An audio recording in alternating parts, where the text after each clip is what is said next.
When I saw the dark-furred bear standing over my wife's grave, my breath seized in my chest, because I understood, this was no accident.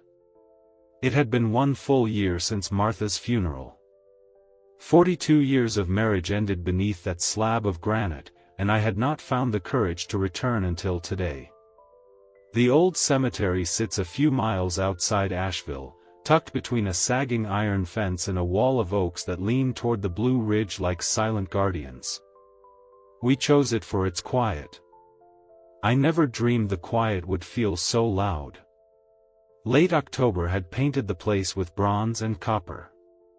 Damp leaves clung to my boots as I crossed the uneven ground, carrying a bundle of dried lavender, her favorite scent. The air tasted of wood smoke and rain-soaked earth. I told myself I would lay the flowers, whisper a prayer, and leave before dusk swallowed the path. Then I saw movement. A shadow heavier than twilight gliding near her stone. My first thought was vandal. Then a stray dog. Maybe a coyote scavenging. I tightened my fists and stepped closer. The shape straightened. A bear. A black bear with a rust-brown sheen, broad through the shoulders, tall as a man when it rose. It stood perfectly still at the head of Martha's grave, as though placed there by some unseen hand. Every instinct screamed run. Quietly. Now. Yet my legs refused.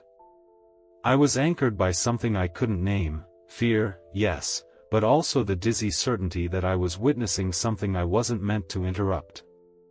The bear didn't growl, didn't huff, didn't sway. Its muzzle pointed down at the stone, not at me. No birds called. Even the wind seemed to hold its breath. I forced one step backward. Wet leaves crackled. The bear's ear twitched, yet it stayed. Another step. Nothing. Then, slowly, deliberately, it lifted a paw and brushed aside the layer of leaves that had settled against the base of the grave. No claws raked the dirt. It was a careful sweep, almost gentle, as though clearing a window so it could read the name engraved there. My throat tightened. God. In that moment the fear loosened. What replaced it felt like standing in a church alone at midnight, uninvited, but humbled into silence.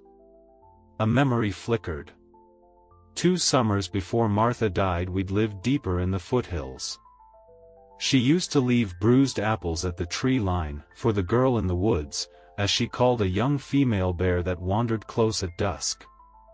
They remember kindness, she would say, stroking the air where the bear had been. I had laughed then. Now the laughter died on my tongue. This could not be that same bear. The mountains are wide, seasons change, animals move on. And yet. I tried to speak, but only a rasp emerged. The bear turned its head slightly, and for one heartbeat its eyes met mine, dark, unreadable, and utterly calm. Time twisted. I might have stood there a minute. Or 10. The chill seeped through my jacket, but I barely felt it. Then, with the same slow grace, the bear lowered itself beside the grave. It folded its legs, pressed its great head to its paws, and closed its eyes. A living sentinel. A mourner. Something inside me shattered. I set the lavender gently at the foot of the stone. My hands trembled so hard the stems rattled. I whispered, "Martha, is this your doing?" The bear lay motionless. I backed away, not daring to turn my back until I reached the curve of the path. Just before the trees swallowed my view, I glanced over my shoulder.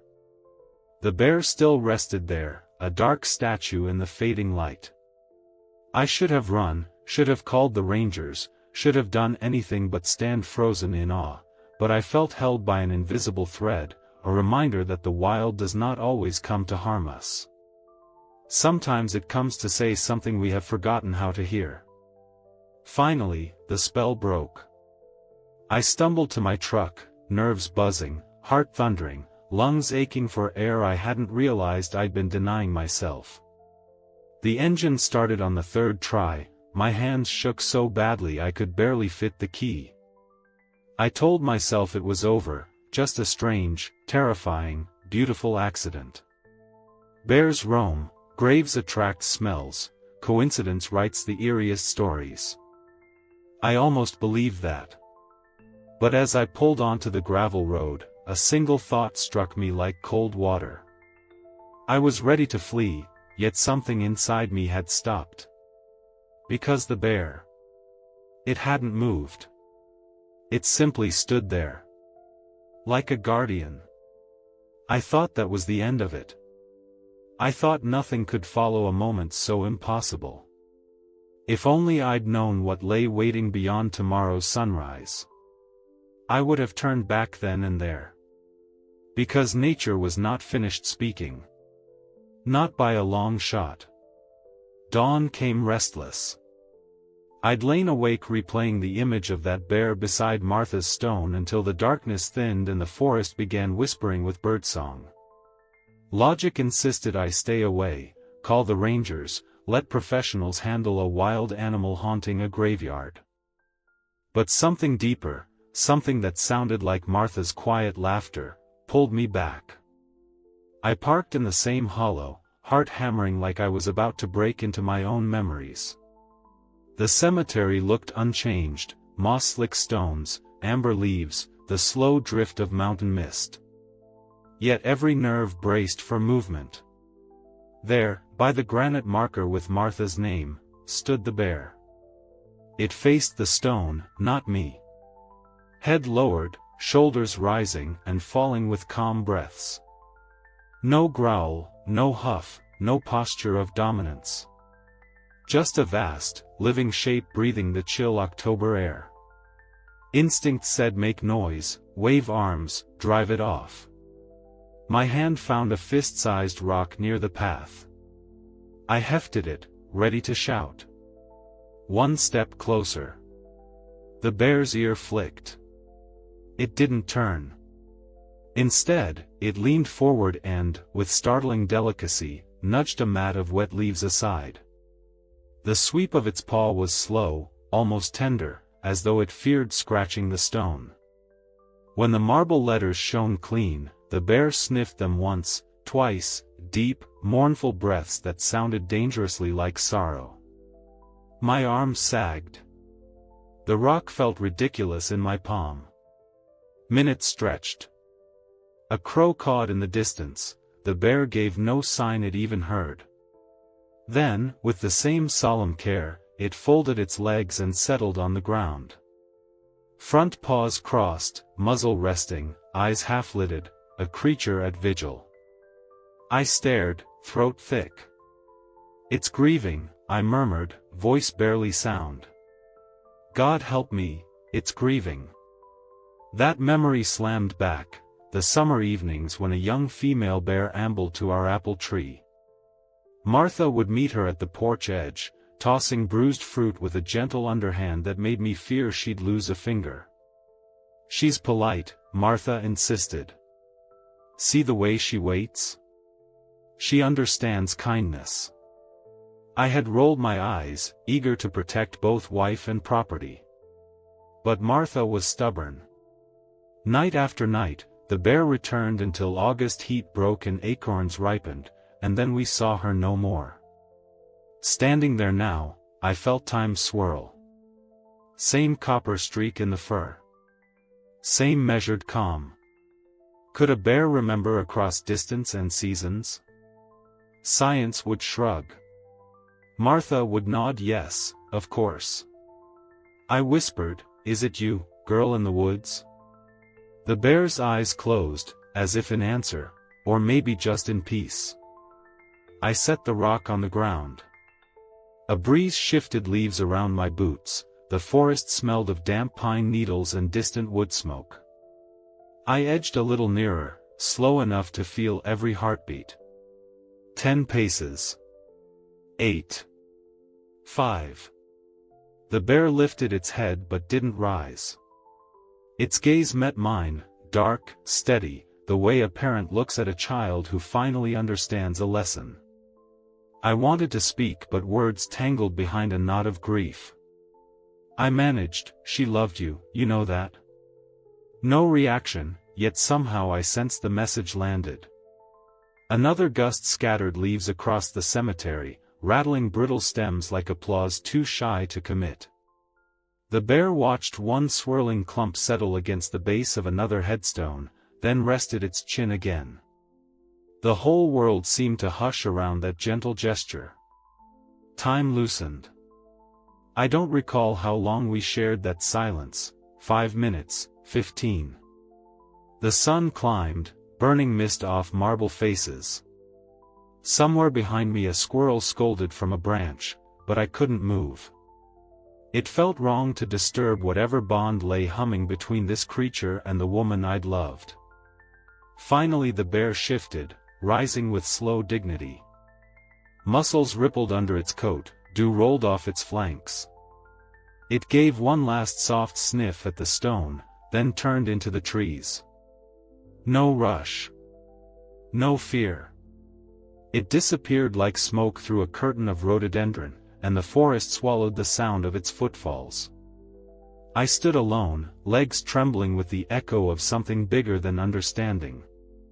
I reached down and brushed away the leaves the bear had missed.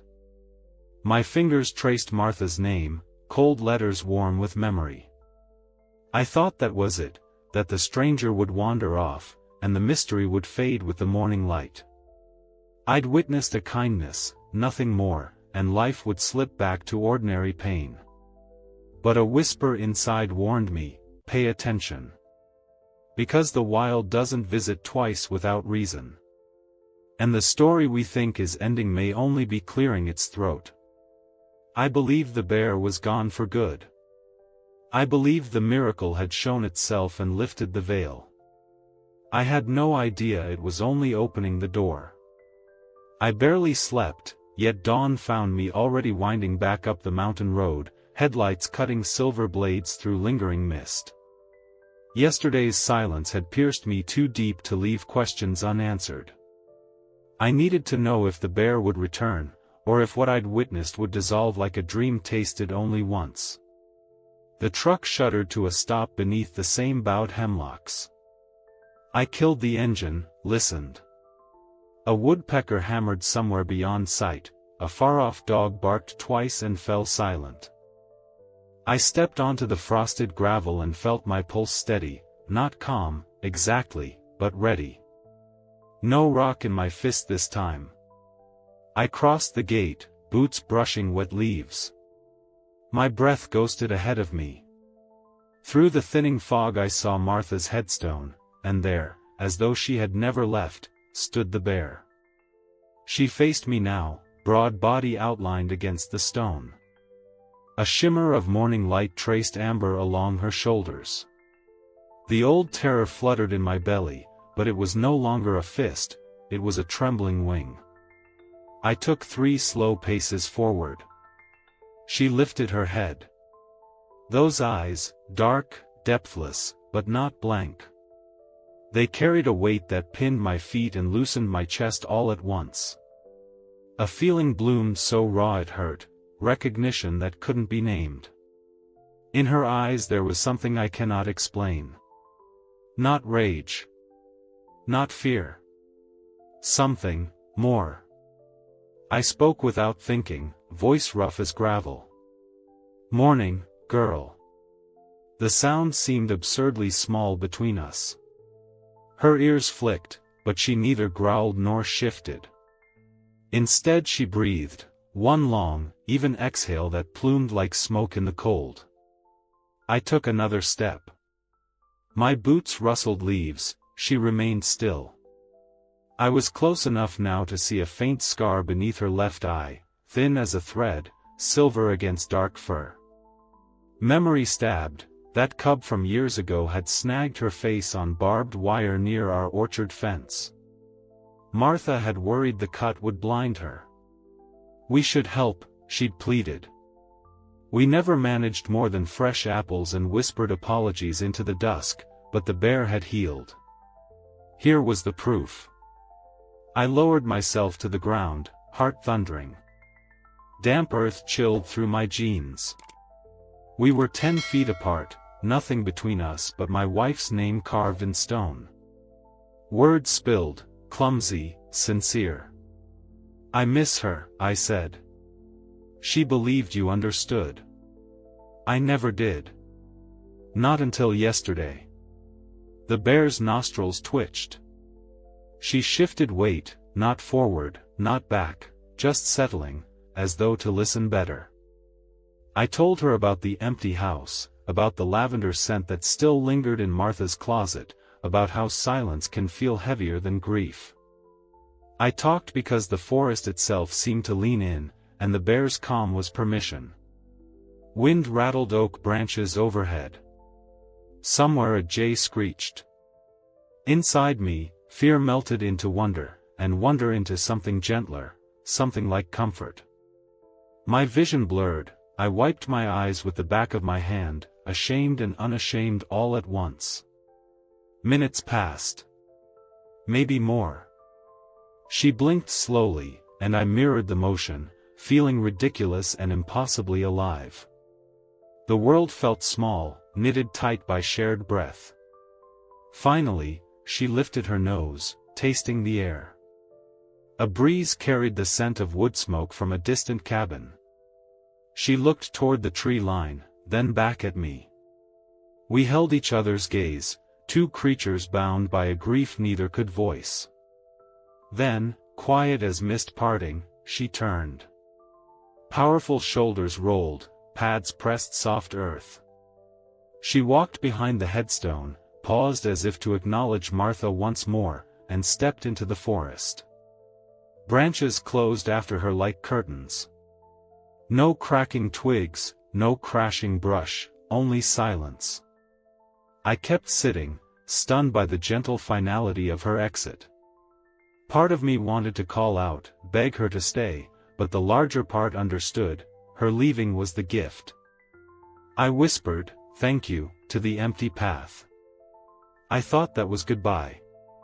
A perfect, impossible farewell. The kind of moment you fold into your chest and protect for the rest of your life. Surely nature had said all it meant to say. I rose, stiff and light-headed. Before leaving, I laid 3 fresh apples at the foot of the stone, an offering, or maybe just a promise to keep listening. Then I walked to the truck through sunlight that felt suddenly warmer. All day the memory glowed in me like an ember. I didn't tell anyone, some things shrink under ordinary words. That night, for the first time since Martha died, I slept deep and unbroken. I believed the bear had finished her vigil, and peace, strange, fragile peace, settled over me like new snow. I was wrong. Because the next morning, something happened that shattered every rule of the world I thought I knew, something so startling it flung me out of reality and into a story I never asked to witness. I had walked through grief into wonder, what waited now was beyond either. And all because a creature from the wild refused to let me drift back to ordinary life. I woke before dawn, apples on my mind. 3 bright red ones from the old tree behind the house, last of the season, still cool with night air. Martha used to call them our little rubies. If the bear truly was her long-ago visitor, then apples felt like speaking her language. Fog clung to the road, turning headlights into white walls. My palms sweated on the steering wheel, but the flutter of dread was gone. What stirred now felt strangely like anticipation, the way I once felt before seeing Martha step through an arrival gate. The cemetery emerged gray and silent. No sign of movement among the stones. I crunched across frost-brittle leaves and knelt beside Martha's marker. "For you," I whispered, arranging the apples in a neat line like candles on a birthday cake no one was here to celebrate. I waited. Minutes ticked. My breath drifted and vanished. Was I a fool, laying fruit at a grave for a wild animal that might never return? The doubt stung, but deeper still lay a quiet conviction: she would come. And then, there. A rustle beyond the maples, the soft thud of padded feet. The bear stepped from the tree line, dark coat shining with mist. She paused, sniffing the air, eyes locking on me. I remained still, a respectful statue. She approached with measured strides, each paw settling as gently as a cat's. When she reached the apples, she lowered her head, nostrils flaring. One deep inhale, then another. She nudged the first apple with her nose, but instead of eating, she rolled it across the stone until it rested against the engraved letters of Martha's name. The second apple received the same careful push. The third. Only then did she lower herself beside the grave, limbs folding with deliberate grace. She sat upright, almost symmetrical to where I knelt, the apples perfectly divided, 2 on her side of the stone, 1 on mine, as though we were sharing a meal with the woman who once fed us both. I felt something inside me crack, the invisible shield that had kept grief from drowning me outright. My throat closed, hot tears blurred the world. "You remember her," I choked. "My God, you really do." A breeze fluttered the thinning canopy, sunlight dappled the bear's coat. She blinked, slow and solemn. No hunger brightened her gaze. This was not about food.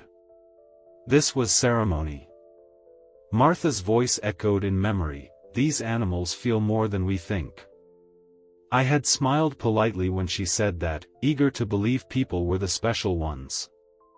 Now I saw how small that assumption was.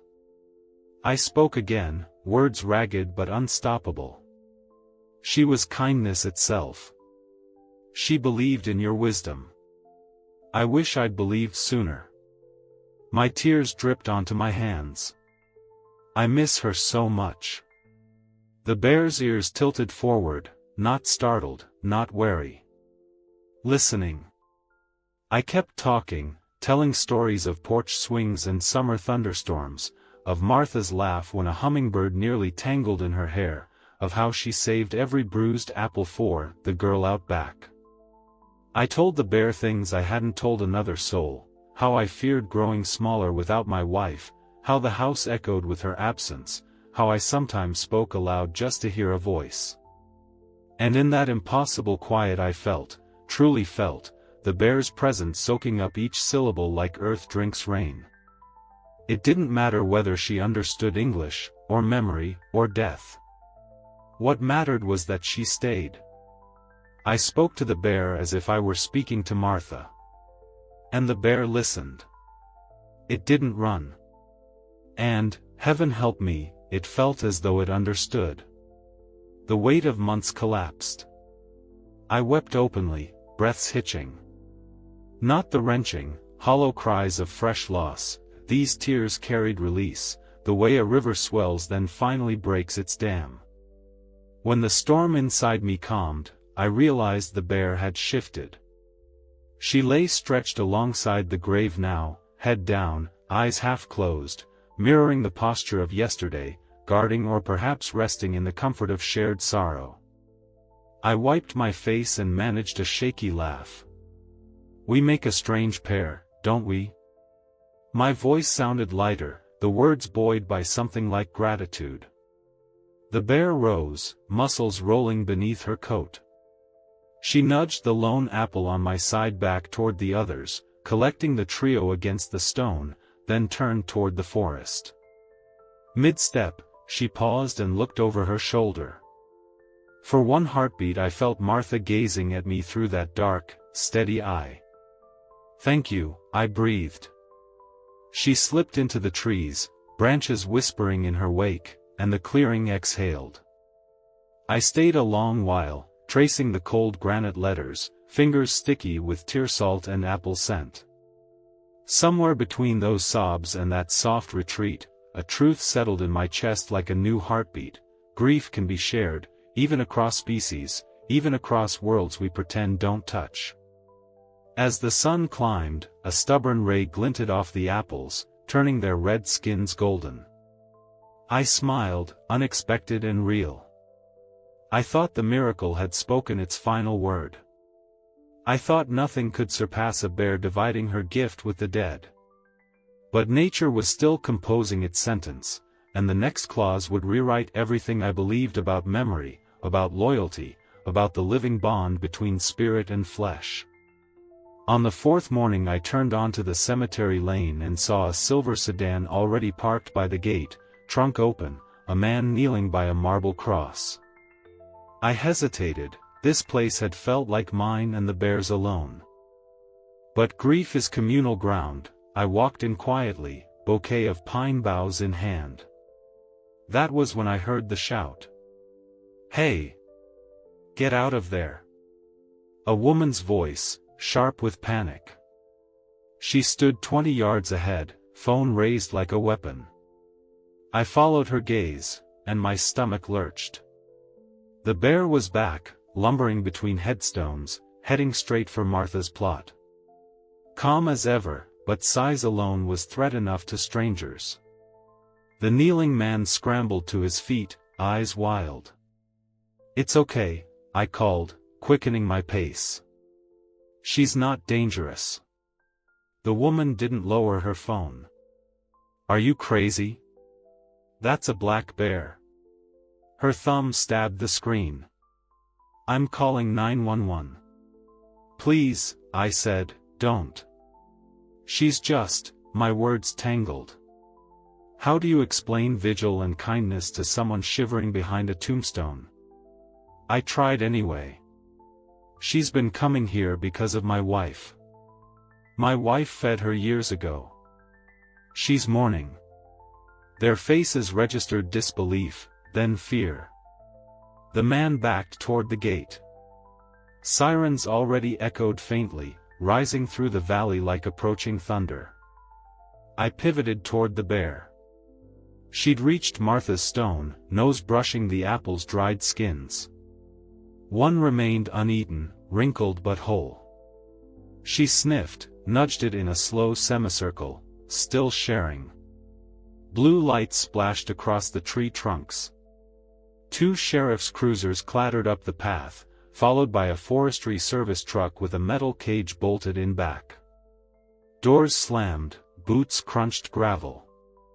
A ranger in green stepped forward, tranquilizer rifle cradled. "Sir, move away from the animal. She won't hurt anyone," I pled. "Please give her a minute." The ranger's jaw tightened. Bears in human spaces get habituated. That's when attacks happen. We can't take that risk. Habituated. The word felt sterile, surgical, nothing like what was happening. "She's here for a reason. Let me show you." I knelt, palm up, inches from her massive paw. "Girl," I whispered, "easy." The bear looked at me, eyes soft, question in their depth, then back at the ranger.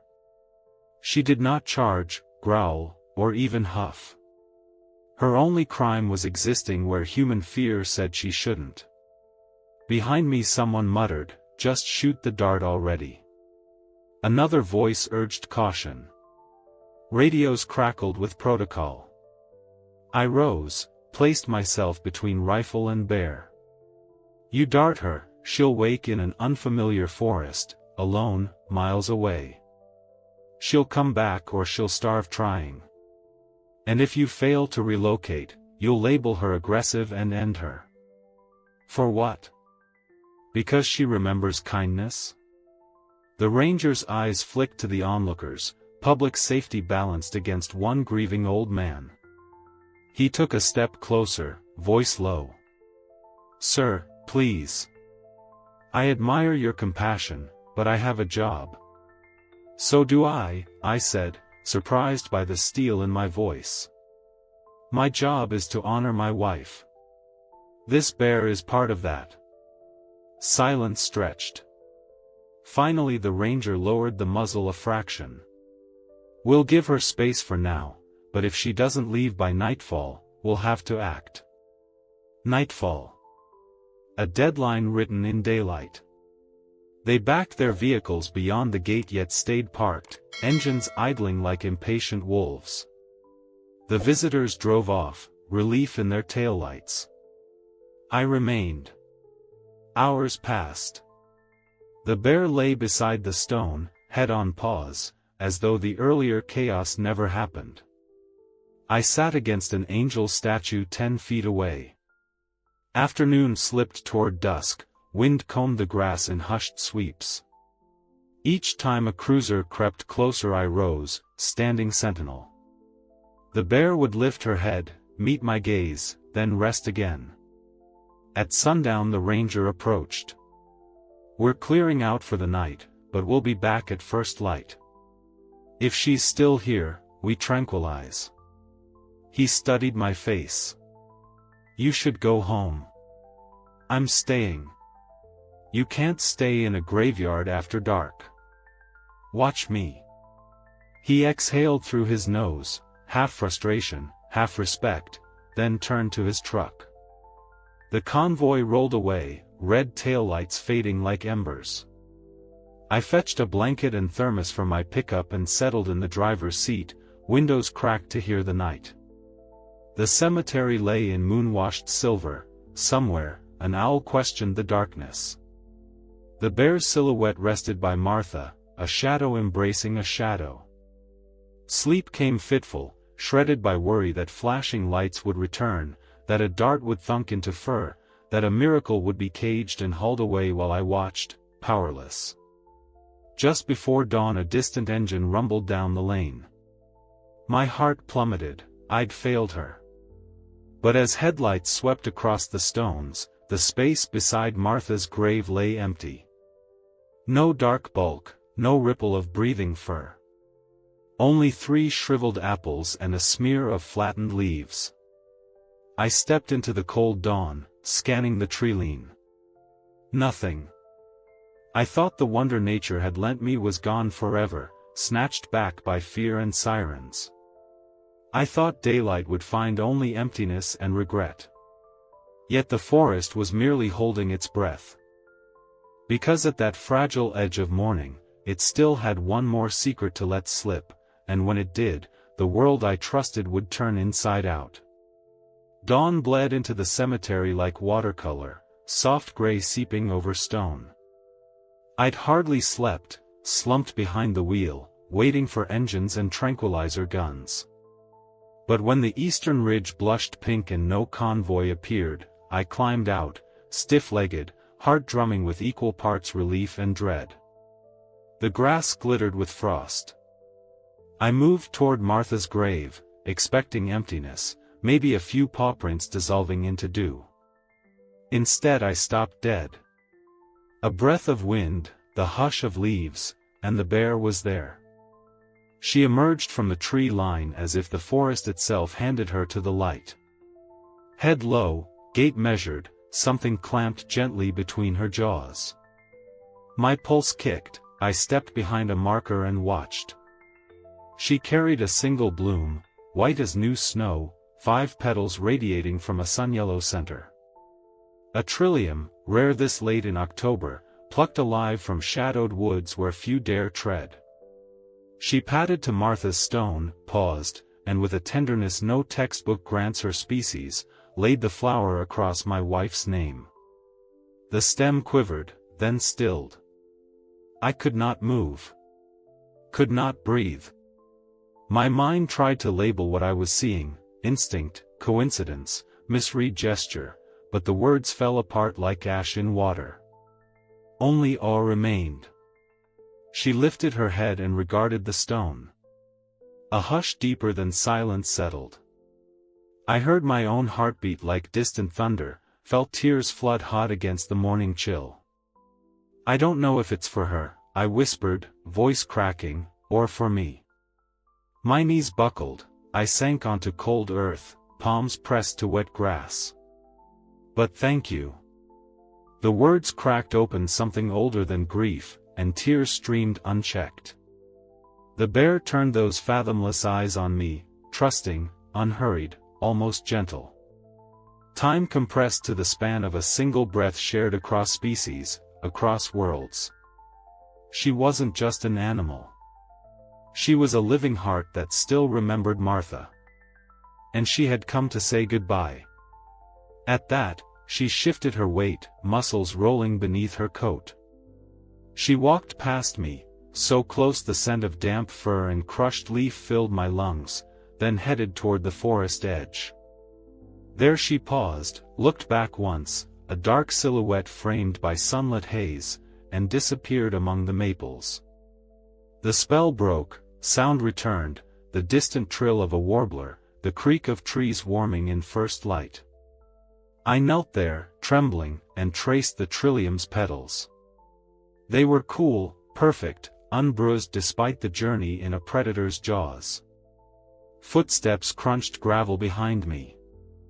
I turned to see the ranger from the day before, rifle absent, hands empty. He'd come alone. I stood, wiping my face. He followed my gaze to the flower. "She brought that," I said. He studied me, then the stone, then the empty path. "No sign of her on the road in," he murmured. "She doesn't need roads." My voice shook with wonder, not fear. He crouched, touched the bloom like evidence from another universe. For a long moment he said nothing. Finally, "I've seen bears do strange things. But, not this." I tasted a shaky laugh. Martha believed animals feel more than we let ourselves imagine. I gestured at the trillium. Looks like she was right. The ranger exhaled, mist curling from his lips. "I'll file a report that the bear moved on.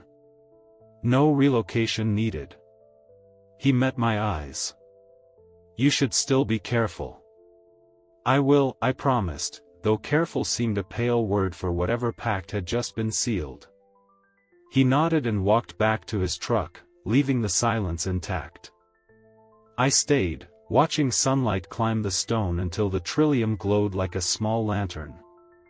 I didn't pick it up. It wasn't mine to keep. Instead I sat, breathing the crisp mountain air, feeling something settle in my chest, not closure, exactly, but a rearrangement, a rightness I hadn't known I was missing. The cemetery no longer felt like an ending, it felt like the place where two worlds touched hands and agreed to remember. Hours later I rose, brushed dew from my knees, and whispered goodbye, to Martha, to the bear, to the weight that had carried me here. I walked out beneath a sky suddenly vast and bright. I thought the story had traced its final circle, that nature had offered its last impossible gift and slipped back behind the veil. I thought nothing greater could follow a wild creature laying flowers for the dead. But wonder, it seems, breeds its own echoes, and the world was not finished teaching me how deep gratitude can cut, or how wide the bond between souls might stretch. Winter edged into the Blue Ridge one quiet breath at a time. Frost silvered the headstones most mornings, and the oaks rattled their bare limbs like old wind chimes. I found myself visiting the cemetery almost every day, not dragged by grief anymore, but drawn by something gentler, the way a tide returns to shore because it can't imagine staying away. The first time I went back after the trillium, I carried a small sack of apples. I set 3 beside Martha's marker, brushed away leaves just as the bear had, and sat a while. No huge shadow stirred from the forest, and that was all right. The ritual itself felt like a conversation. "Here, my love. Here, my friend." Days lengthened into a rhythm. I'd fill the bird feeder at dawn, drive the winding road, leave 2 or 3 apples, never more, never less, then linger in the hush. Sometimes deer stepped daintily among the graves. Sometimes a red fox trotted along the fence and vanished like a flame snuffed by daylight. Their presence felt like borrowed courage. Little by little, the ache inside me softened. I still missed Martha with a fierceness that caught me off guard in grocery aisles or half-heard songs, but the pain no longer gutted me. It sat beside me, companionable, the way an old scar hums in cold weather, not crippling, just alive. I understood now that grief could glow as well as cut. One afternoon in early December, snow threatened but never quite fell. I had just placed the apples when movement flickered at the forest edge. My breath hitched. There, half hidden among rhododendron shadows, stood the bear. Distance softened her outline, but I knew that shape, the slope of her shoulders, the copper streak under her eye. She watched me, motionless, as though weighing whether this reunion was necessary. A kernel of longing bloomed in my chest, fierce and bright, yet I didn't move toward her. Some meetings must stay spacious to remain sacred. I lifted a hand in silent greeting. She did nothing grand, no approach, no shared breath, no flower in her jaws. She merely held my gaze a few heartbeats, then turned, slipped between the trunks, and was gone. Snowflakes began to drift the moment she vanished, tiny white feathers settling on the apples, on the stone, on my upturned palm. And I, astonishingly, smiled. A real smile, full and unbroken, the first in a year. Not because the moment was miraculous, but because it felt perfectly enough. Sadness easing into peace, peace swelling into gratitude, gratitude unfolding into quiet. The world kept turning. I decorated the porch for Christmas. I mailed cards with shaky handwriting that read "Thinking of you," and "Okay." Nights were still lonely, but no longer hollow. I caught myself humming while making coffee. I answered phone calls without the dull dread of small talk. Martha's lavender sachet still perfumed her dresser drawer, and now the scent warmed me instead of lancing my heart. Every so often, I'd glance toward the forest on my walks and imagine a dark shape moving in the half-light, sharing the silence. Whether it was memory or presence hardly mattered, both felt like company. Winter thawed, rain polished the mountains green, and I planted 3 trillium bulbs behind the house. Maybe they'll bloom, maybe they won't, but I wanted the soil to remember her kindness. I believed the story had found its final note, a widower, a bear, an impossible exchange of mercy, each going back to their separate worlds changed but complete. I believed nothing more needed saying.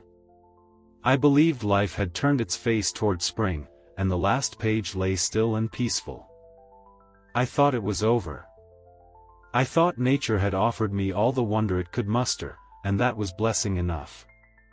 But on the anniversary of Martha's passing, just when the dogwoods blushed pink and the trilliums should have still been deep beneath the earth, the mountains whispered one last secret, and everything I thought I understood tilted, bright and breathless, into a new light. The first anniversary of Martha's passing dawned clear and cold, the sky washed the color of old denim.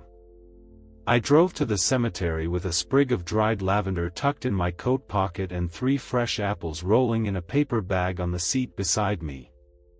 My hands rested steady on the wheel, yet every mile deeper into the mountains felt like walking back into a dream I still wasn't sure had truly happened. At the gate, frost glittered on the iron like fine sugar. I paused before stepping through, listening. Nothing but the faint ticking of a winter wren somewhere in the brush. The hush seemed deeper than usual, as if the earth itself held its breath. The ground was firm underfoot, the grass brittle. When I reached Martha's stone, my heart hitched, a faint print pressed into the thin crust of ice, a half-moon pad, 5 gentle toe marks. A bear, or perhaps only a wandering dog, yet my pulse drummed louder for the possibility.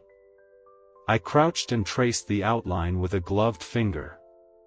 The edges were crisp, not melted by the morning sun. Fresh.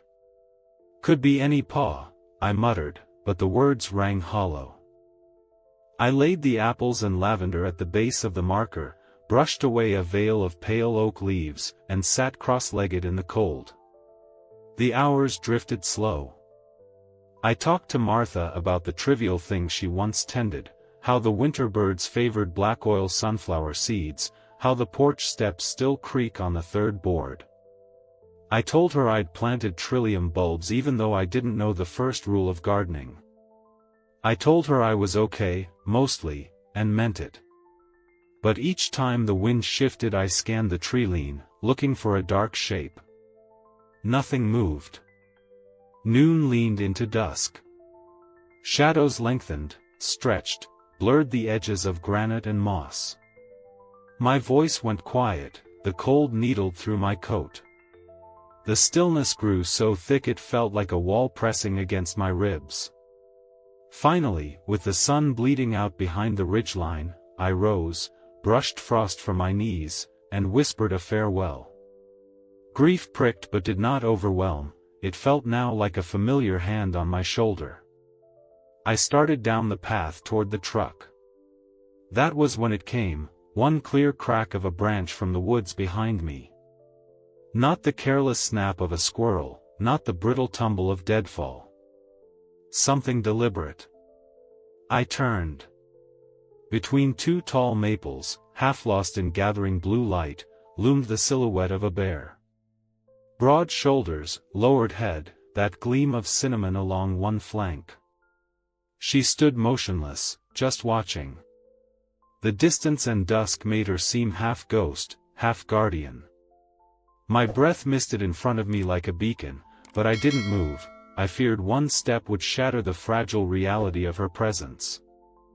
I don't know if you're real, I said, voice raw in the quiet, or if grief has finally spun me a kinder illusion. But I see you. And I believe. For a heartbeat the mountains themselves seemed to lean closer. Then the bear dipped her head, slow, unmistakable, a gesture of acknowledgement. She turned, melted into the undergrowth, and was gone. No thrash, no rush, only the faint whisper of leaves settling into place. Silence flooded back, enormous and holy. My knees buckled, I gripped an old cedar trunk to stay upright. Tears blurred the world, but they were different now, clean, bright, almost sweet. For the first time since Martha's last breath, I felt utterly sure of something larger than pain, larger than memory, larger even than death. I swallowed the cold air, let it burn my lungs, and found myself laughing, quiet, reverent, disbelieving. Nature remembers. The creature remembers. And I will never be the same man again. She showed me we are not alone. Not ever. The cemetery seemed to exhale with me. A barn owl lifted off a nearby limb, wings silent as forgiveness. I watched it drift overhead and vanish into the deepening night. I walked back to the truck lighter than I'd been in years, a warmth uncurling in my chest that no winter chill could touch. The apples, the flower, the print in the frost, the unwavering eyes in the dusk, each was a stitch in a seam binding two worlds together. I slid behind the wheel, turned the key, and let the engine's hum echo the steady beat of renewed life in my veins. If your heart just tightened reading this, you understand. Subscribe to the channel. Here we share the true soul of nature. And if your heart is now brimful of reverence, write in the comments, nature is wiser than us. He shot the bear, and thought it was over. But years later, on a silent winter night, something came back. Not for revenge, but for something far more terrifying. What happened next will make you question everything you believe about animals and about yourself. When I first heard the snow creak on the porch, I told myself it was just an elk wandering too close to the cabin. But a heartbeat later, the blood drained from my head, because I knew, with the kind of bone-deep certainty you don't argue with, that it wasn't a mistake and it wasn't the wind. The stove had burned down to coals, leaving the one-room cabin wrapped in the kind of hush you only get 3 days' hike from the nearest road. My radio was out, my coffee long cold. I'd volunteered for this midwinter wildlife survey, believing I craved solitude. That night, solitude felt like a trap. Every sound, the tick of cooling iron, the brittle snap of timber in the frost, seemed carved into the silence with a knife edge. Outside, the temperature had fallen so low the air itself almost rang when it moved. Then came that second crunch, slow, deliberate, heavy enough to tremble the floor against my boots. I killed the lantern and stood still listening. A blizzard-dim moon spilled milk-white light across the frosted panes. Nothing moved. No shadows slid across the snow. Another step. The wood beneath the porch let out a tired groan. Whatever was out there had weight and purpose. I slipped my coat on over my flannel, slid the old Maglite from its hook, and chambered a round in the rifle out of habit more than courage. The bolt's metallic click sounded unforgivably loud. My breath clouded the air. The cabin smelled of pine pitch and iron and the copper tang of fear. The door latch felt brittle under my glove. I pushed it open just wide enough to lean into the night and swept the beam across the yard. He stood to my left, a pace from the steps. A mass of winter black fur almost lost against the tree line, except moonlight struck the ragged scar that split his muzzle from eye to jaw. One foreleg hung awkwardly, leaving him three-legged in the snow. Yet he held his head high, shoulders rippling under a pelt thick as shag carpet. His breath plumed white. His eyes, impossibly steady, caught the light and threw it back in molten amber.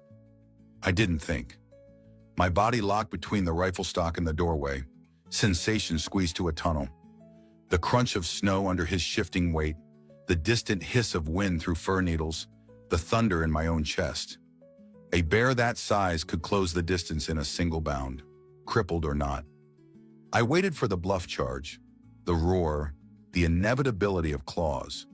Instead, he did something I still can't fit inside words. He simply watched me, seconds, or maybe a lifetime, pass between us in that gaze. In the high beams of the flashlight, I saw recognition flicker like heat lightning behind his eyes. Not the dumb curiosity we project onto animals to comfort ourselves, but recognition, as though somewhere, buried inside scar tissue and winter fat, he remembered my scent the way burned wood remembers flame. My knees dared to unlock. The rifle lowered, not by choice, because the will to raise it left me. The bear's nostrils flared. He inhaled once, deep and slow, tasting the air between us. Snowflakes clung to his fur and melted, like small lights dying. He shifted, favoring the wounded foreleg, but not retreating. All that power, and he chose stillness. Something loose and hot slid behind my ribs. Shame, maybe, or the sick certainty of déjà vu. Years ago, I'd taken a reckless shot at a grizzly on the far side of the valley. A stupid, frightened trigger pull that had snapped a great beast sideways into the brush. We never found a carcass. I convinced myself he survived, that the mountain was wide enough for both of us. Looking at the scar that split this bear's face, I felt the past climb out of its grave. "Easy, old boy," I whispered, voice catching like a splinter. My words fogged in the beam. The bear's ears twitched.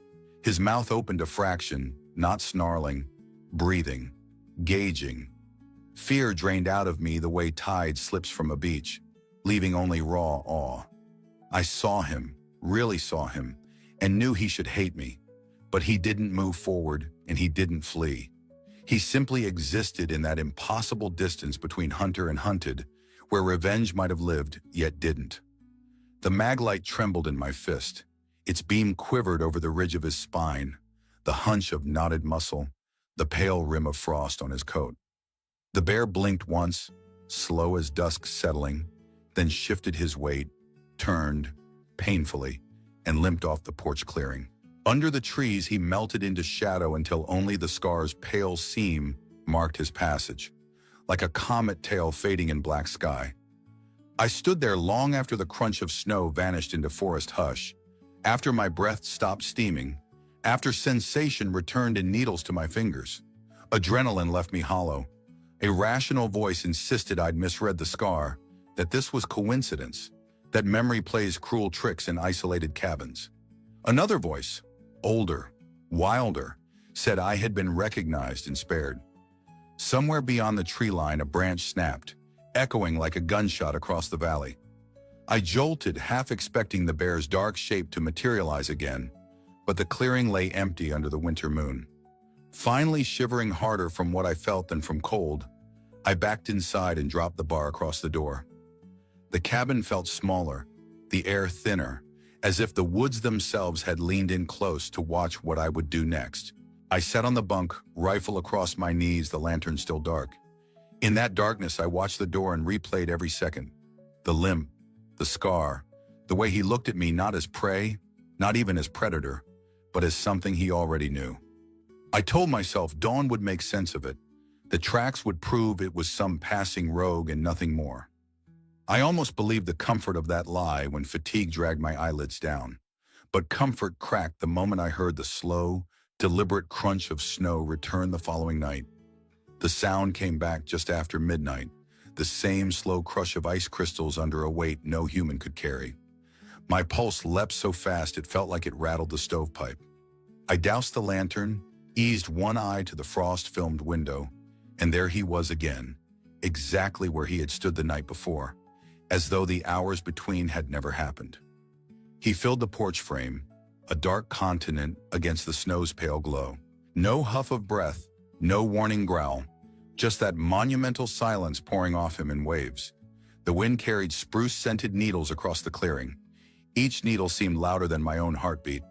His scar caught a slice of moonlight like a brand, and I knew with a certainty colder than the air that he had come for me, not by accident, not by hunger, but by memory. My mind did the cruel thing minds do when cornered. It tore open the past. I was barely 20 when a grizzly erupted out of the alders above Miller's Creek. I reacted like every storybook hunter says he will. I raised the rifle and fired. One shot. The bear spun, a ribbon of red blooming across his muzzle, then crashed downhill and vanished. We tracked until snow swallowed the trail.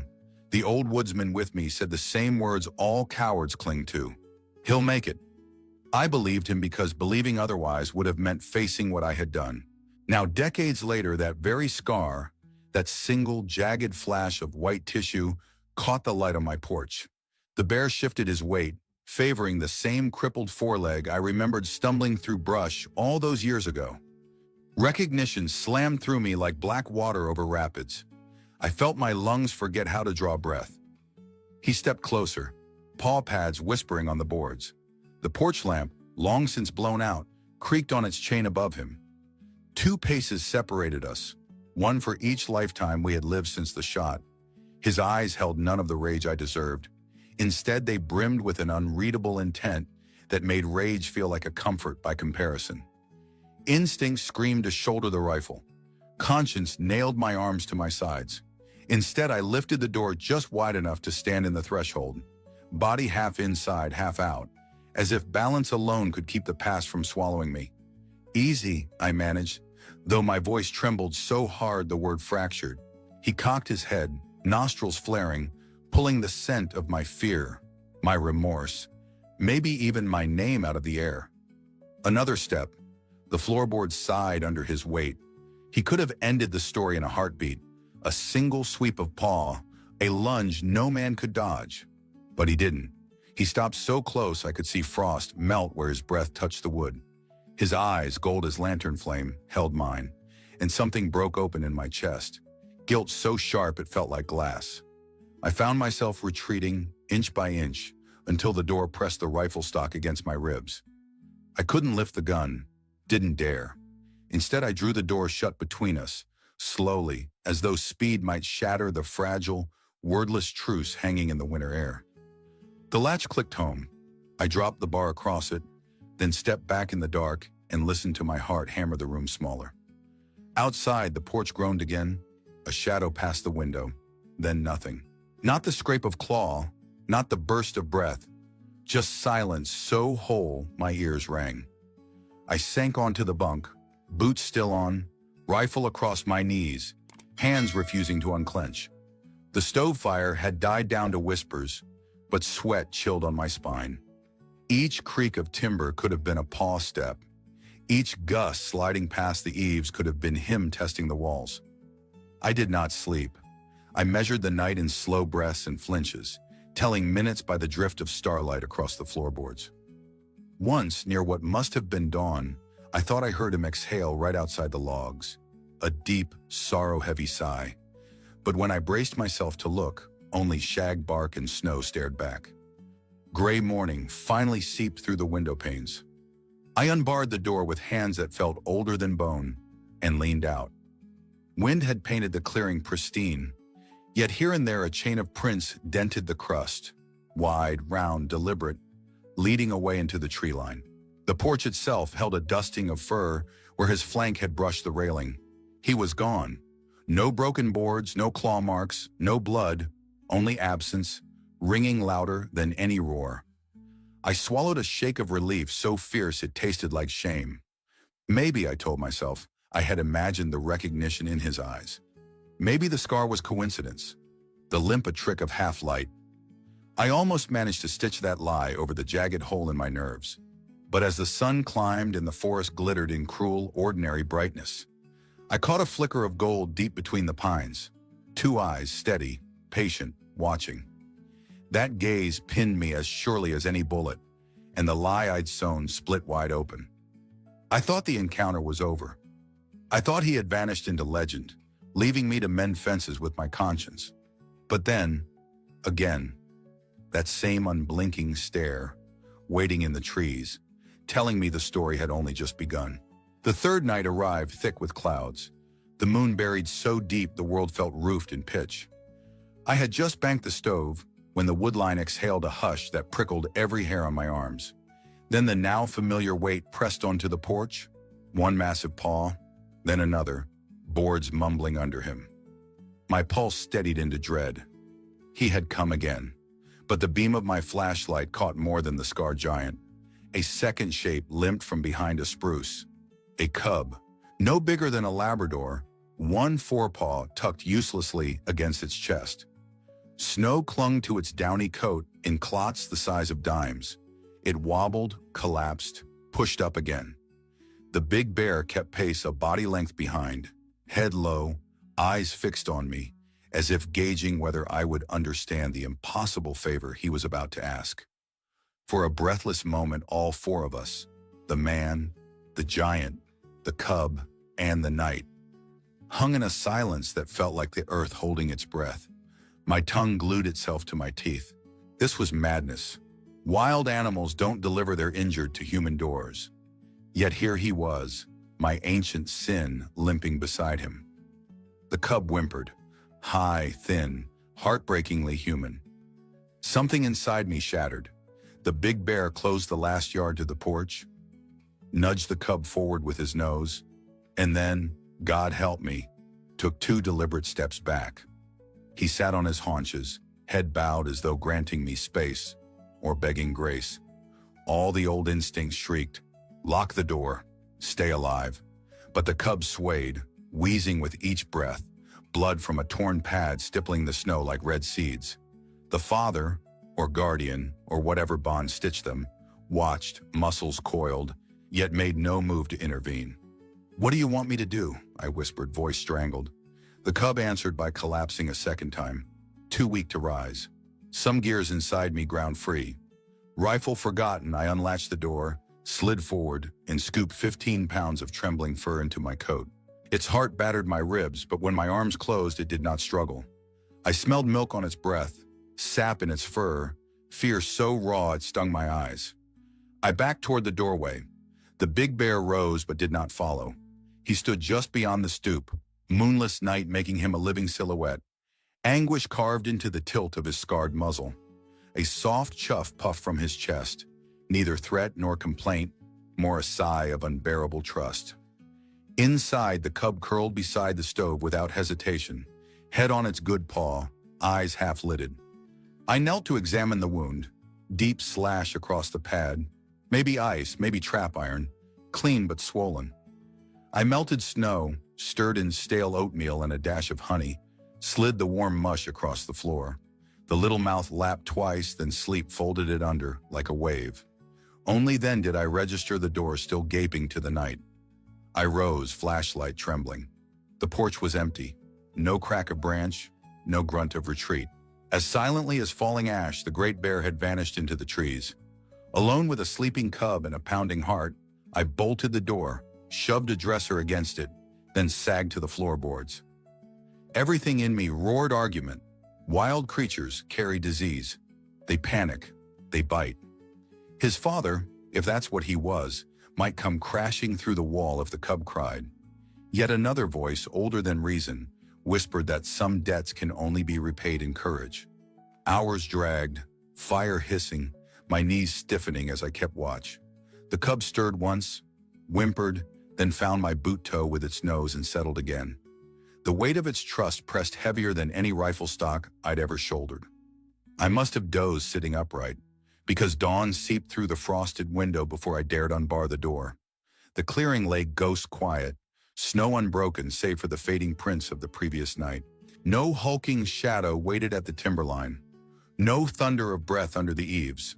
Only the sharp, bright stillness of a world washed clean. I let out a breath I didn't know I'd been holding. Maybe, I told myself, he'd return at first light to reclaim what was his. Maybe this guardianship was a single night's mercy. The cub, now awake, blinked up at me with dark marble eyes, then nudged its muzzle against my shin in a gesture so childlike it stole speech from my throat. I thought he'd be back to take the little one the moment the sun cleared the ridge.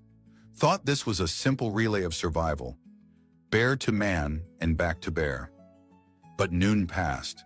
Then evening draped its long blue shadows across the snow. And the great scarred sentinel who had once known my bullets did not return. 15 winters in these mountains had never taught me how to splint a bear cub's paw. I improvised. A strip of flannel, whittled spruce slat, pine pitch salve I once carried for my own blisters. The cub whimpered when I tightened the bandage, then leaned in and sucked the wool sleeve of my coat as if it held his mother's heartbeat. That sound, wet, trusting, unbearably small, turned the cabin into a cathedral. Food came next. Oatmeal again, cooled with snow melt and sweetened with the last of my raisins. He licked the tin clean, nosed it across the floorboards, and fixed me with eyes round as planets. Gratitude, real, disarming gratitude, can live in a gaze no bigger than a silver dollar. I felt it cut straight through every layer of flannel and shame I owned. Keeping him warm was simpler. I laid my wool blanket beside the stove and let the little body curl into the crease of my knees while I read trail notes by headlamp. Each time the lamp's beam drifted near, he blinked and gave a muffled huff, then settled, nose twitching at the wood smoke that scented both of us now. The storm outside gnawed at the shutters, but inside his breathing synced with mine until I no longer knew which chest rose first. Days fell into a rhythm I hadn't meant to write. At dawn, I boiled spruce needle tea, mixed powdered milk into porridge, and coaxed him to lap it. Midday, I carried him, splinted paw tucked under his chin, onto the porch so sun could touch his coat. He'd press against my leg, sniffing the wind as if memorizing every scent that blew across the valley. And every night after I barred the door, I listened harder than a priest in confessional for the heavy cadence of the adult bear returning. It never came. By the fifth evening, the emptiness outside felt as loud as any roar might have. Dusk bled purple over the snowfields. The cub dozed against my boot, and I found myself stepping onto the porch alone, scanning the tree line with the cabin's weak lantern. Branches clattered, ravens called, but the clearing remained void of scar and shadow. Who am I that he trusted me? The question slid between my ribs and stayed there. I pictured the giant's bowed head, the way he had offered up this fragile life as if my hands could rewrite fate. Trust is a weight. Its strange, luminous heft made my shoulders sag more than pack straps ever had. Inside, I trimmed the cub's bandage, rubbed salve into cracked pads, and spoke nonsense lullabies I half remembered from childhood. He answered with throaty chirps, the beginnings of a growl too small for menace, and peered at me like I was some peculiar new constellation. When I scratched the cream-colored scar above his eyebrow, his eyelids drooped in bliss and he toppled sideways into my lap. Warmth seeped through my denim like spring through permafrost. Yet even wonder breeds worry. The splint kept infection at bay, but without real meat, his strength returned in cautious increments. I had snares along the ravine, but setting them meant leaving him unguarded, and every mile away felt like betrayal.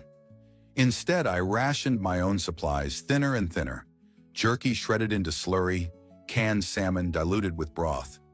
Each evening his energy grew, mine waned, and still the father bear's footfalls never thundered back to claim what was his. On the seventh night, I dreamed the cabin walls dissolved, and the cub followed the scent of spruce into darkness, while I groped after him, crying apologies that scattered like flakes in wind. I woke drenched, the little body still asleep against my ribs, trusting me with a peace I no longer believed I had earned. I carried that guilt outside before breakfast, hoping mountain air might bleach it. Frost glazed the porch rail in lacework patterns. Sunrise painted the valley in fire. No movement, no paw prints, nothing but immaculate snow stretching to the pines. The adult bear was simply gone, slipped through the weave of the world like smoke. A treacherous thought crept in. Maybe I had imagined his size, his scar, the pleading in his eyes. Solitude does that. It folds memories into fever dreams until truth blurs like breath on glass. I stood there so long the tea went cold in my cup, letting doubt sand down the ache of expectation. By late afternoon, the cub was strong enough to nose the door, sniffing at drifts he longed to tumble through. I promised him tomorrow maybe we'd hobble a few yards into sunlight. He answered with a soft bruff that vibrated against my palm. That night silence pressed tighter than the logs themselves. I sat by the stove, scribbling half-legible lines in my field journal. Splint holding. Appetite good. Still no sign of sire. If trust has a shape, it is 15 pounds of fur asleep by my boots. The lantern guttered. Shadows climbed the rafters, and I realized I was waiting not just for a bear, but for absolution. Without it, the cabin felt both sanctuary and cell. Hours later, embers waned to ruby specks. The cub stirred, nosed my ankle, then sighed back to sleep. Snow sifted against the shutters like whispered confessions I couldn't quite catch. I began to believe the great scarred giant, the gaze that knew my worst and still delivered me hope, might have been nothing more than a guilt-born phantom. I almost let myself rest in that consolation, until a branch snapped somewhere deep in the timber, loud as a verdict, and the night leaned closer as if to say, "Dreams don't leave footprints." But he did. That ninth night the little one stopped eating. He nosed the bowl, licked once, then turned away and curled tight, muzzle hidden under good paw. Fever heat shimmered off his body like stove air. Every breath rattled, wet and shallow. Splint or no, infection had found a door. I tried everything.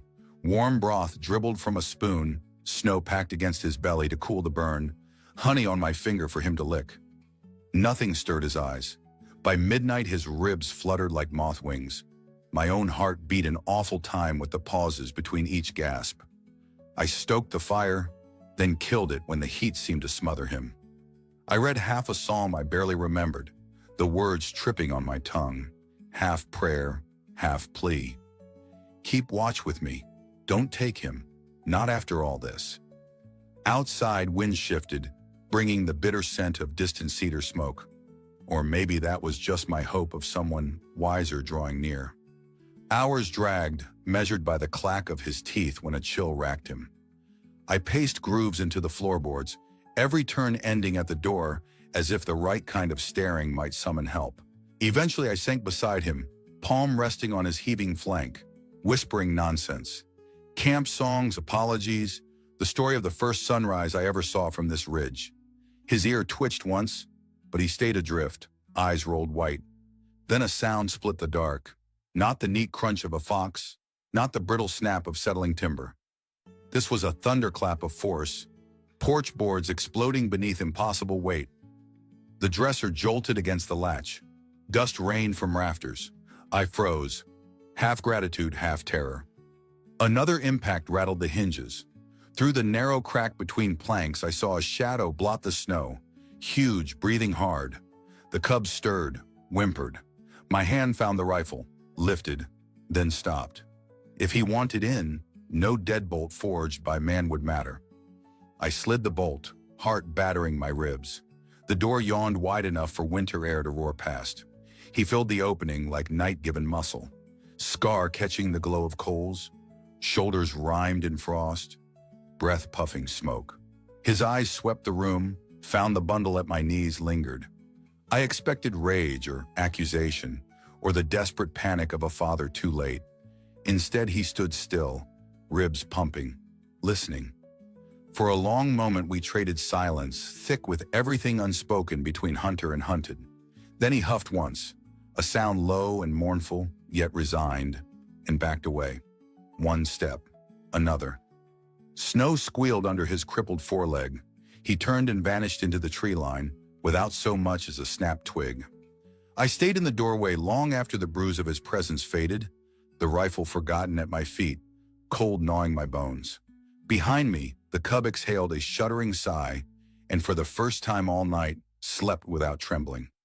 Morning pried at the shutters before I dared hope. When dawn poured gold onto the floorboards, the cub lifted his head, blinking slow but alert. I pressed a finger of water to his lips. He lapped, then nipped for more. Fever had broken, skin cool, breathing deep, the rasp gone. He even tried to rise, testing the splinted paw with cautious weight. Relief hit me so hard my knees buckled. He came, I told the rafters, throat raw. He knew. No other explanation fit the impossible timing, as though the great bear had carried some ancient medicine in his presence alone. Or maybe the cub's will to live only rekindled when he sensed that watchful love close by. The valley glittered under new snow, unmarred except for a single corridor of prints leading to the porch and away again, already drifting soft at the edges. I traced them with my eyes until they disappeared among blue-black trunks. Part of me wanted to follow, to drop to my knees in frozen needles and offer whatever apology a beast might comprehend. Another part understood that last night was the apology and the forgiveness, all condensed into one thunderous visitation. The cub ate a double ration at noon, blinking up after each lick like he'd discovered flavor for the first time. He even rolled onto his back, inviting a cautious rub of the downy belly. Laughter barked out of me, startling us both. It tasted rusty, like a tool long unused. From that hour on, I believed the great scarred guardian might never return. His task, whatever vast instinct had driven it, seemed finished. But belief, I was learning, is a flimsy fence in these mountains. And the wild has a habit of stepping over fences the moment a man thinks he has the measure of it. By the 14th morning, the cub was a whirlwind of new strength, clambering around the cabin on 3 good paws and 1 splinted stump that barely slowed him. He nosed every skillet, toppled a stack of field logs, and discovered, to his squealing delight, that a hanging bootlace made the perfect toy to murder. Laughter spilled out of me so often I started to forget what silence had felt like. When I unbarred the door to sweep ashes, he shoved past my leg, buried his whole face in a drift, and sneezed himself backward, eyes crossed in comical indignation. Sunlight struck his coat and lit the gold underfur that had been hidden by crusted ice the night he arrived. He cocked his head at a red squirrel chattering from the roof, then let out a cub-sized roar. Nothing but air, but he looked scandalized that the squirrel didn't faint dead away. The splint came off that afternoon. The paw was ugly but solid. He set it gingerly, testing weight, then discovered that clumsy bounds ended in face-first snow dives that were apparently the funniest things in the world. I watched him tumble, shake powder from his ears and try again, each attempt a little steadier. A line from an old song drifted up. "Teach your children well." I hadn't taught him half of what he'd taught me. By dusk he curled at my feet, muzzle sticky with berries he dug from a stunted juniper. His eyes found mine, and a pang opened under my sternum. Sweet, sharp, undeniable. He didn't belong to stone walls and iron stoves. Every heartbeat I kept him here was a smaller cage. That night I packed a rucksack, smoked trout, a pouch of honey granules, the last of my raisins. At dawn I slung it over one shoulder and whistled him outside. He bounded ahead, thinking we were off on another playful patrol around the yard. Instead I headed downslope, following a narrow game path that cut through the black spruce shadow toward the river basin. Far enough that instinct would tug him deeper rather than home. Snow groaned under my boots. Branches snapped back with icy kisses against my cheeks. The cub trotted at my heel, sniffing prints I couldn't see. Twice he reared and slapped my thigh, demanding the wrestling game we'd invented, and each time I had to swallow a lump the size of a fist before I could rumple his ears and answer. We reached a clearing where sun poured through a gap in the ridge, lighting cedar trunks like cathedral columns. The air smelled of thawing bark, promise, and something wilder. A musk I recognized from the night the guardian bear had first emerged. The cub scented it too, his nose bobbed in the wind, ears swiveling, body poised on the edge of instinct. I knelt, slid the ruck off my shoulder, and untied the flap. He watched, head canted. I set out the trout and honey on a flat stone, then pressed my palm to his chest. "This is yours," I managed, throat raw. "All of it is yours." He licked a smear of honey from my thumb, then leaned fully into me, weight warm and solid. When I tried to rise, he followed, pressing against my knees like a child refusing to be put down. I stroked the rough ruff behind his ears, memorizing the way his fur parted under my fingers, the tiny pulse fluttering above his collarbone. "Time to go, buddy," I whispered. Wind rattled cedar fronds overhead. He chirped, confused, and tried to climb my leg. That broke me. Hot tears spilled, freezing almost instantly on my lashes. I crouched, arms open, and he folded against my chest, front legs hooking around my neck, claws dull against wool, muzzle burrowed under my beard. The hug of a toddler, the hug of forgiveness. I held him until my knees shook. Finally, instinct overruled affection. He dropped to all fours, gave one last nuzzle to my boot, then padded to the banquet on the stone. He gulped trout, lapped honey granules, and without looking back, loped toward the wall of cedars where twilight pooled. At the tree line, he paused, turned once, and for a heartbeat, those marble eyes held mine. Not pleading, not confused, simply knowing. Then he slipped between trunks, and the forest swallowed him without a sound. I stayed until shadows erased the clearing, listening for a crack of branch, a grunt, anything. Only ravens argued overhead. When numbness climbed my legs, I turned toward the cabin, each step heavier than the pack straps that once defined my youth. All the way home, I rehearsed a lie that might dull the hollow. He'll be fine. Bears are born to vanish. But the moment I latched the empty door behind me, the cabin walls echoed with absence so loud it drowned words. I was certain then, absolutely certain, that I would never set eyes on either of them again. And for a time that certainty felt easier to live with than hope ever could. 4 winters had come and gone since the cub's paw left its last print outside my door. In that time, the valley changed the way a face ages, subtly, until memory feels like a photograph tinged at sepia. The Forest Service kept asking if I'd extend my contract, as though the ridge were an office and timesheets mattered to Spruce. I stayed because some debts can't be paid off anywhere else. January brought a cold so dry it sang through the stovepipe like a flute. One dusk, while the kettle rattled and my logbook lay open to blank pages, a sound rose from the tree line. Not the sharp report of frost-split bark, not the rat-tat of squirrel claws, but a deliberate shuffle, slow and weighted. The hairs on my arms lifted before my mind supplied hope. I killed the lantern, stepped onto the porch, and let moonlight paint everything silver. Snowflakes drifted, each one snapping in the air like static. At first I saw nothing but the uncompromising dark of trunks. Then 2 shapes slid out of the timber, materializing the way memory sometimes does. First, the towering bulk of the scarred patriarch, his outline unmistakable even beneath a new frosting of age. Beside him, nearly as tall, moved a second bear, sleek, broad-shouldered, stride fluid, despite a faint hitch in the left forepaw, where a pink puckered scar showed under the fur. My throat sealed shut. For a heartbeat, I was back in that first winter panic, except this time wonder crowded out fear. They halted a dozen yards from the porch, close enough for Moon to catch in their eyes. The old bear met my stare, amber on human hazel, and every season since our first reckoning collapsed into the space between those 2 points of light. The younger one sniffed the wind, then, I swear, cocked its head exactly the way the cub used to when it begged another spoonful of honey. Recognition cored me like an apple. Whatever wild algebra governed survival had solved for him. Cub minus mother, plus stranger, multiplied by years, equaled a full-grown force of muscle and will. And now he stood here, presenting the answer. Neither advanced.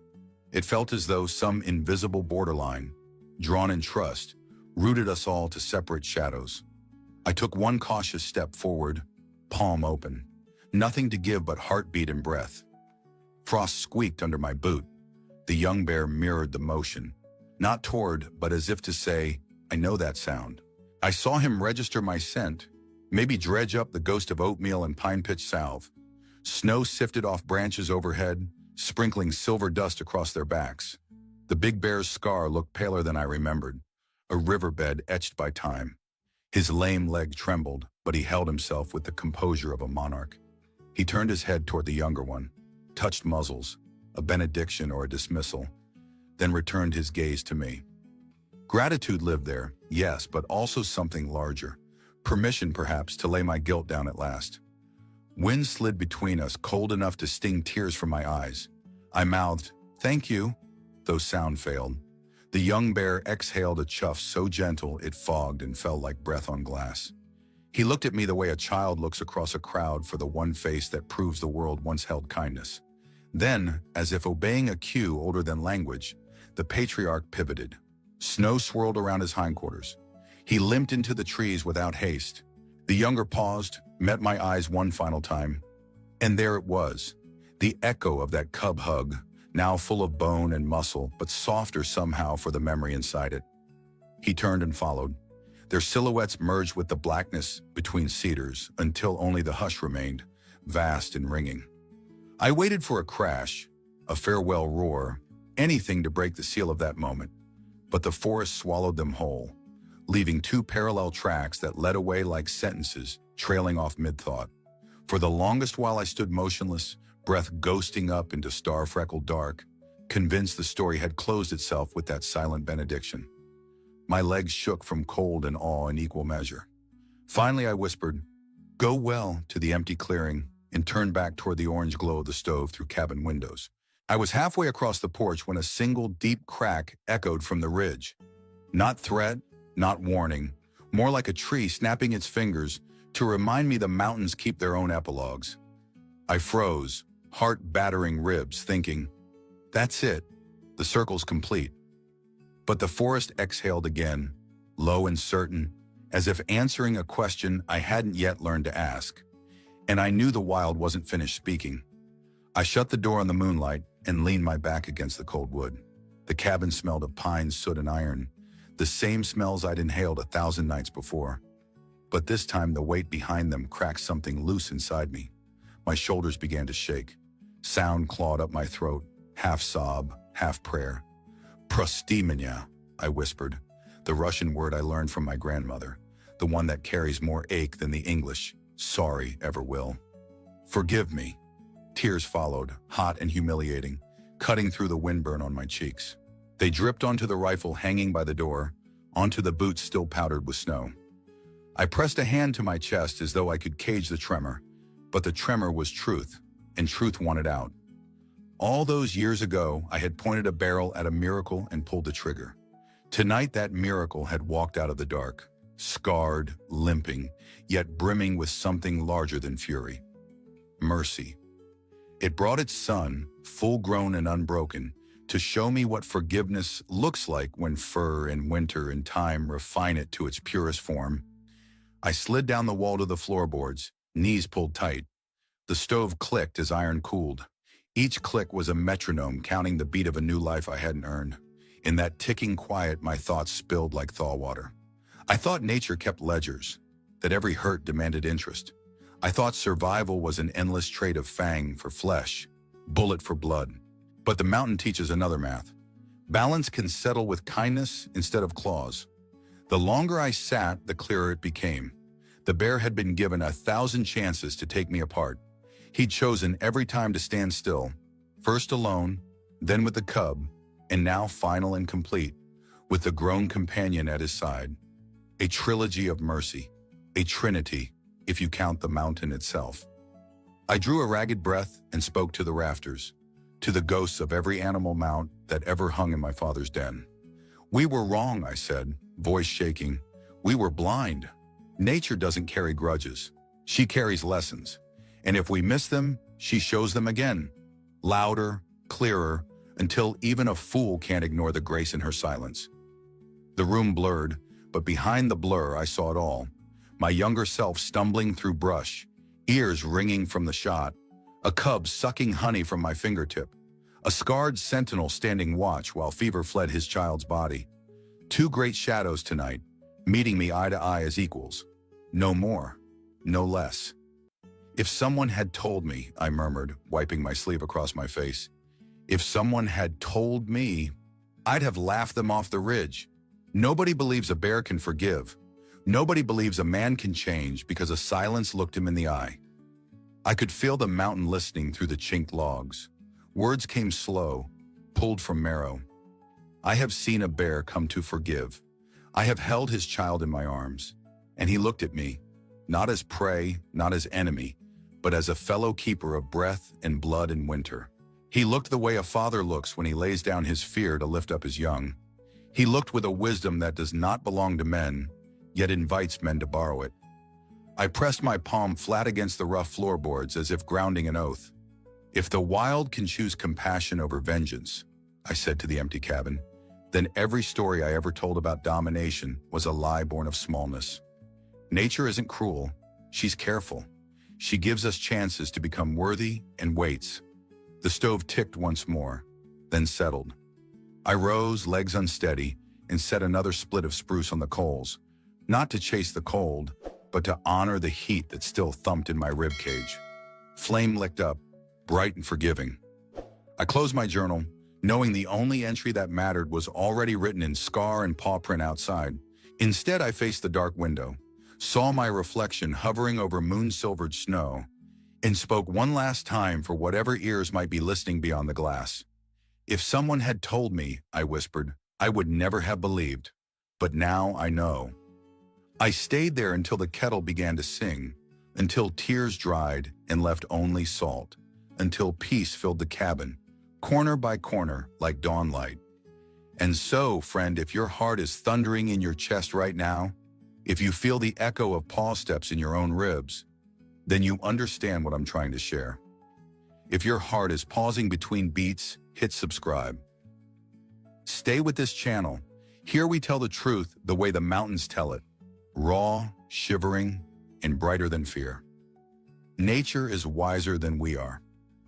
If you believe in that secret thread binding us to every living thing, write in the comments, we are not alone in this world.